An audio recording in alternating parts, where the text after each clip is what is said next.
Hi, I'm Garth McKenzie from traderscorner.co.za, and this is your weekly look at the S&P 500 and the Nasdaq charts. So we start with a daily look at the S&P 500 chart, and what's evident here is that this market's been bumping up against resistance at 39.80. It's tested that area in the middle of March, and now as we head to the end of March, it's bumping up against that area again. And with the persistent attempts to break through that, one would think it's quite likely that it's going to push up through 39.80 quite soon and then head on to that big round number at 4,000.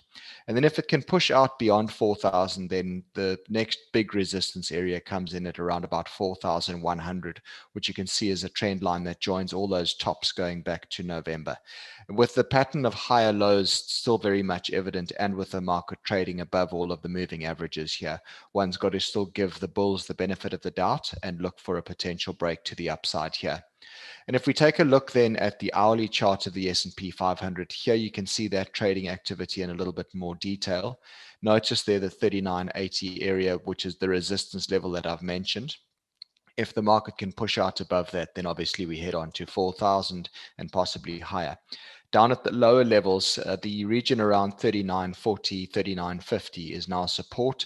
There's an inverted head and shoulders pattern there that I've labeled, and the break above 39.40 validated that inverted head and shoulders pattern. So if the market can remain above 39.40, then that pattern remains valid, and it points up to a projected target of 4025.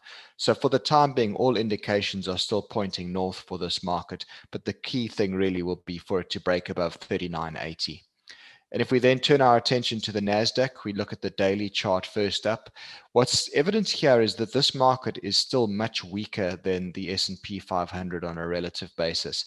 Note that the S&P 500 was basically testing the highs, whereas this Nasdaq chart is still quite a long way below the highs. It's range bound there between 12,700 at the lower level and 13,300 at the upper level.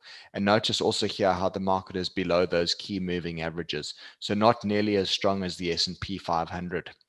And that really talks to the fact that we're in an era right now where value stocks seem to be in favor over growth stocks. And obviously the NASDAQ being very concentrated with growth stocks is underperforming at the moment.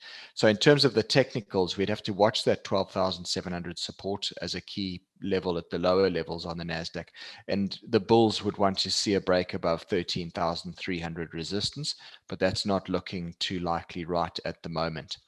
If we finally look at the hourly chart of the NASDAQ, then you can see that trading activity in closer detail. There you can see the significance of that 13,300 resistance level. And then you can also see the significance of the 12,700 support level down at the bottom. What you can also see quite clearly is the little arrows that I've put onto the chart here, which indicate the lower highs that this index has been forming over the last 2 weeks or so. So those lower highs indicate that sellers are coming in at every rally attempt on the NASDAQ at the moment. So if another lower high does form, then it ultimately means that that 12,700 support level could become vulnerable to a break to the downside.